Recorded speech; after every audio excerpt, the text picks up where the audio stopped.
Good morning. It's coffee time with God. Amen. Our Okay. gospel reflection for today, the messengers from John the Baptist, taken from Luke 7, verses 31 to 35. Let us pray. Come, Holy Spirit, I need you. Come, Holy Spirit, I pray.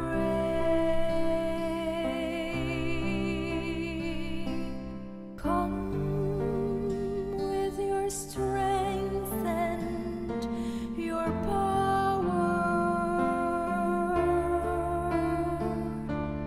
Come in your own special way.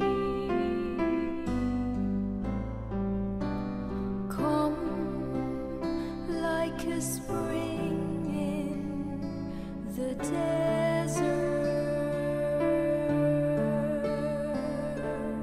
Come to the weary of soul. Oh, let your sweet healing power touch me and make me whole. A reading from the Holy Gospel according to Luke. Jesus said to the crowds, "To what shall I compare the people of this generation? What are they like? They are like children who sit in the marketplace and call to one another. We played the flute for you, but you did not dance. We sang a dirge, but you did not weep. For John the Baptist came neither eating food nor drinking wine, and you said, 'He is possessed by a demon.' The Son of Man came eating and drinking, and you said, 'Look, he is a glutton and a drunkard, a friend of tax collectors and sinners.' But wisdom is vindicated by all her children." The Gospel of the Lord. Praise to you, Lord Jesus Jesus Christ. Ang napansin ko dito na sinasabi talaga ni Jesus yung ano ang tingin niya sa mga tao, no? Yung mga present people. Kasi sabi niya, yung generation this generation. Tayo followers niya, di ba? So, we expect that to happen, no? To us na we will be judged. Pero sabi nga na sa ending niya yung wisdom, no? Malalaman din talaga ng katotohanan ng mga nagsabi sa iyo ng mga ganong bintang. Actually, ang tinitingnan ko yung si Jesus yung kanyang pananaw Mm. sa new generation. Okay. So yun yung pananaw. Wala nga akong word na makita rito, pero sabihin ko na lang yung what are they like. Yung kasi what are they like, sabi para yung mga bata na nasa marketplace. Tapos meron tumutugtog ng something na masaya, hindi ka naman nagsayaw. Or malungkot, hindi ka naman umiyak. That means these are the people na walang dead ma ang tawag ba ron? Or indifferent. Hindi sila sensitive sa nangyayari sa kanilang place. Or meron nang nagsasabi something that is good news or bad news, hindi mo pinapakinggan. Parang ganon yung nakikita ko rito. You are not attuned to the signs of the times. Parang ganon. You are not attuned. Minsan pa, hindi mo naman pinakinggan, pero nagja-judge ka sa kanila. Parang sinasabi mo, siguro lasing lang yan. No? Or siguro sira ulo niyan, something like that. Pagka ang kanyang binabalita ay ayaw mo, you make some judgment dun sa tao na nagbibigay ng balita. So, Kung halimbawa si Jesus nga, ayan, pareho nito, ang sample dito, si Jesus ang nagbigay ng news. So, maraming hindi nakikinig. Maraming hindi nakikinig or maraming hindi sensitive dun sa kanyang binabalita. So, kumukontra sila. That means, hindi sila aligned doon sa signs of that time. Yan, tama ka rin doon sa ano, sabi, wisdom is vindicated by all her children. Ibig sabihin, ang magpapatunay na tama yung iyong mga balita will be yung susunod na generation. Kasi makikita nila kung ano naging epekto, ano naging impact or consequence. Okay, so ang nagets ko doon, no, yung parang pinakita dito kung ano talaga yung ano yung future future na to nung ano natin nung ng generation. And then so syempre pagka ganun, tingin ni Jesus hindi pa rin siya na ano parang hindi siya nagnega ba? Parang sinabi niya hindi bale, pero sa end naman lalabas din yung katotohanan. Parang sinasabi ko Oo. rito, merong mga tao na hindi naman nakikinig or Yeah. not sensitive to the signs of the time. Kaya hindi sila nakaka-respond ng tama. Correct. Okay, so yung ano naman, yung message na para sa atin, parang patama din to sa atin, no? Kasi actually tayo yung generation na sinasabi. Kasi tayo rin yung present. Although, at the other part, pag nag-follow na tayo kay Jesus, tayo naman yung sinasabi ni Lord na huwag kayong mag-alala. So, ibig sabihin, kung titignan, parang sa akin, titignan ko yung sarili ko dito Ako ba ito na nagja-judge sa mga tao agad-agad? Nakita ko lang umiinom lasenggo na. Nakita ko lang na naninigarilyo addict na, di ba? So, very clear yung ano niya very clear yung pinapakita ni Lord. Pero yung sa atin, minsan, sa chismis yung hindi nakikita. So, mas pangit nga yun din. So, ibig sabihin, ang message is, stop. No.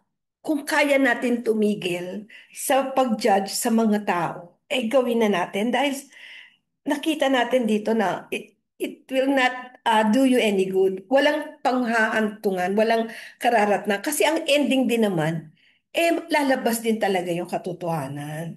So, mag-aaksaya ka lang ng panahon siguro dahil ma-pride ka, no, ma-pride tayo, o dahil gusto lang natin masunod yung gusto natin.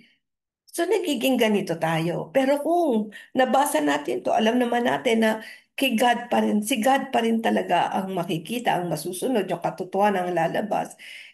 Doon na tayo. 'Di ba? Para, yun yung magiging yung paghanap natin ng kasiyahan sa mundo, wala dito. Kundi dun sa paggawa ng katotohanan at maging totoo ang ginagawa mo kasi although maraming sacrifices yon, pero ang ending is laging happiness in heaven. Yun yung ending lagi natin. Yeah. Kailangan maging anxious ka, aware ka sa lahat na nangyayari dito sa mundo. Yun nga, nandun ako sa pagiging aware. Minsan makikita na natin siguro sa mga news, sa mga nakaka-encounter natin, ay parang ang response hindi na ayon doon sa situation. Kapareho sa atin, ang mission natin yung maibalik yung mga family sa dignidad ng pamilya na ibinigay ng ating Panginoon, ng Diyos. Naririnig natin, di ba, na yung mga tao ngayon, marami nang hindi nagpapakasal. Naririnig natin minsan sa mga kabataan na hindi na nila gusto mag-asawa, hindi na nag-aanak. No, these are the things that concerns us. Ngayon, kung ano ba ang kuwan natin, sabay ba tayo sa alon or shall we do something different para yung ating mission ay talagang maibalik natin yung pamilya to its original dignity. Diba? So kung ganon, halimbawa sa atin, nakikita na natin sa mga kinakounsel natin, kita natin lahat ng dahilan ng pag-aaway ay communication. So, yun yung ating response. Ba't hindi natin ibigay yung communication dialogue workshop? So that kahit papano naman, naaayon tayo dun sa tugtog. Yan ang tugtog ng panahon na hindi maganda ang communication ng mag-asawa, ng pamilya. So it leads to breakdown ng kanilang marriage. So yung ating action ay naaayon doon sa mga problemang lumilitaw. Di ba? So minsan kasi, ang nakakano natin pareho niyan, yung mga magpapa-marriage preparation. Sabi, ang seminar po natin ay merong isang pre-K na ito yung normal na ginagawa, no? Para maihanda kayo sa kasal. After that, meron tayong 3 sessions of couple dialogue. Ang haba naman ho. Oh, pwede ho bang sabay-sabay na yan? No? Ito yung sinasabi natin, makikiayon ba tayo ron or shall we stick to this? Siyempre hindi madali because ang kanilang kwan, mukhang hindi naman kailangan yan. They would not know kasi wala pa sila roon. O malalaman lang nila pagka nagkaroon na ng problema at hindi na sila gusto mag-usap because nag-aaway daw sila every time mag-uusap sila. So these are some of the examples na yung tayo, kung nakita natin ganito na ang nangyayari, we have to respond accordingly kung ano yung reality. Yun. So, yun yung para nakita ko dito sa gospel ngayon. Parang yung sinasabi mo na kung ano yung ngayon, magre-respond tayo kung paano natin susolusyonan yung Yes. present. Hindi yung mag-stick ka sa yung tradition na, ay, hindi naman natin ginagawa yun eh. Ito pa rin tayo. Hindi kaya nga sabi ni Pope Francis, kailangan tingnan natin, no? Yung mga bagong generation ngayon. Iba yung disiplina ngayon. Pwedeng dati hindi natin ginagawa yun, pero dahil ganun yung lumabas, yung disiplina na gagawin natin, dapat naaayon din para maintindihan ka. Di ba? Oo, meron tayo, hindi ba? Yeah. Isa pang nakuha natin reality ngayon. Ayaw ng mga kabataan or yung mga tao na ang haba-haba ng iyong mga sinasabi.